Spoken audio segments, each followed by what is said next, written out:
Hi, this is Mystery Box. If you drive, eventually you'll be pulled over by the police for a traffic infraction. But if you know how to avoid the common mistakes and approach the situation correctly, you can often get out of it without a ticket. Here's how. Let's imagine you've just been pulled over. If the cop just walks right up and asks for your license and registration, you're probably going to get a ticket. But if there's some interaction he's got with you, you've got a shot at getting out of it. So let's go through some basic steps. Step one, you want to put the officer at ease. Every time a police officer makes a stop and walks up to a vehicle, he's putting his life at risk. So you want to put him at ease and let him know you're not a threat. So you pull over, turn off your engine, open your window, and put your hands in view on the steering wheel. And then you can see your hands and relax. Step two, attitude is critical. You want to be respectful, passive, and quiet. If you have even the slightest bit of attitude in your voice, forget trying to get out of anything. Your demeanor's got to be open and honest, with no attitude at all. Let the cop be in control. Let him ask the questions. You're going to be passive. And stay quiet. Don't apologize. Don't name drop. Don't say you weren't doing anything. Don't try to bribe him. Don't volunteer any information. Just shut up.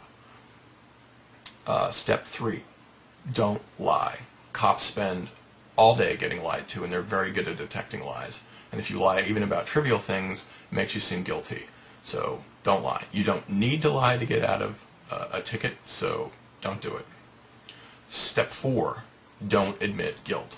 This is tough to do, especially if you were guilty, but it's not the place to dispute a ticket or to even go over the facts of the ticket when you get pulled over. That's for at a court later if you decide to fight the ticket. So when the officer's actually there, you don't ever want to say anything that will incriminate you, which is tough because the police officers are trained to get evidence against you out of you. And everything they say, from the time they pull you over and start talking to you, everything is designed to get you to incriminate yourself or to gather evidence against you or to make you lie or seem incompetent.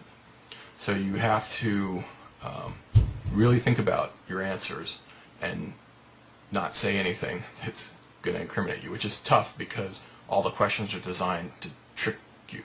There'll be things like, do you know why I pulled you over? Did you see that stop sign back there?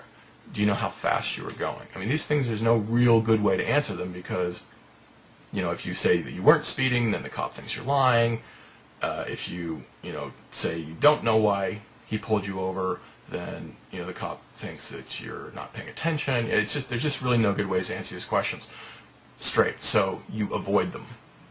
What I tend to do is I turn the questions back on the officer as much as I can and talk about what he saw. I never say what I think I did. I talk about what he saw. So, like, for example, if he says, do you know why I pulled you over? My response would be, I don't want to trouble you. I'm sure you're just doing your job. And that's a perfectly fine answer and doesn't incriminate you. Fine. If he says, maybe he's more direct and he says, I've got you on radar coming off the freeway doing 55 and in a 35. And I'll say, okay, I don't know anything about radar.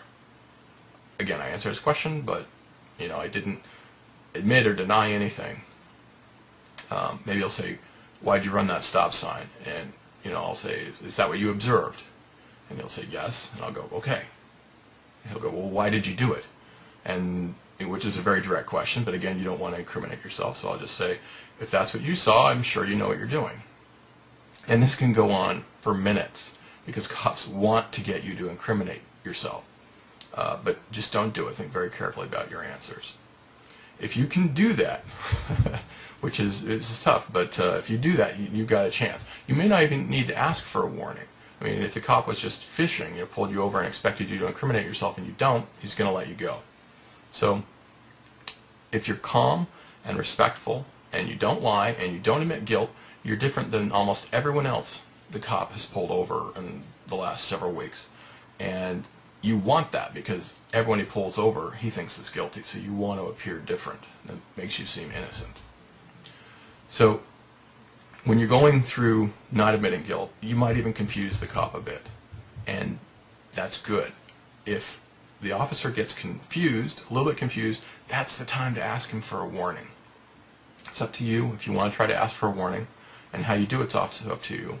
But what I might do is something like saying, wait till he's a little confused, and say, I really respect the job you're doing, and I don't want to waste your time, but given the situation, could I get a warning? And you're letting him be in control, but you're kissing up a little bit and implying he has better things to do, and you're also making an ambiguous reference by saying, given the situation, because there is no situation. That's a bit of mental fishing for the police officer. If there's any situation in his mind that might let you off, you're trying to reference it, so that he's basically finding a reason in his mind to let you off himself. If he is paying attention and asks what situation, you can just say it's personal, you don't want to get into it, but you're having a really bad week, which, considering you've just pulled over, is true and is not a lie. So there you go. Put the officer at ease, be respectful and quiet, have the right attitude, don't lie, don't admit guilt, and if there's an opening, ask for a warning. So you can do it. Good luck.